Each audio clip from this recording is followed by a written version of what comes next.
كل سنة وانتم طيبين ورمضان كريم وفزورة جديدة في برنامج الطارة اللي بيقدمها معتز هشام. ومعايا النهاردة عربية كده جميلة قوي. وحش وشرسة جدا.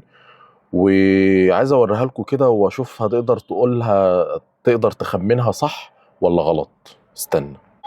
هي دي بقى العربية اللي النهاردة معايا فزورة جديدة، وعايز اقول لك اللي بيميز العربية هو النوع اللون النحاسي اللي موجود في العربية. بصوا، بصوا كمية اللون النحاسي اللي فيها. طبعا كنت عايز اوريكم الكرسي بس هيبان اللوجو بتاع الشركة، بس طبعا اكيد عرفتوا الشاشة دي بتاعت المجموعة. وده شكل الطارة بسرعة كده. يلا، البراند بان. او البراند بان.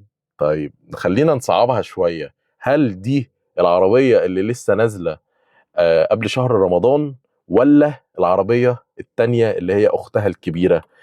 تقدر تقول لي دي انهي نوع كوبرا؟ انا بحب قوي كوبرا لان العربيه دي شرسه قوي، وانا بحب اللون النحاسي اللي فيها ده. قول لي بقى واكتب لي في الكومنتات العربيه دي نوعها ايه، واوعى تقول غلط في برنامج الطاره اللي بيقدمه معتز هشام. ورمضان كريم عليكم.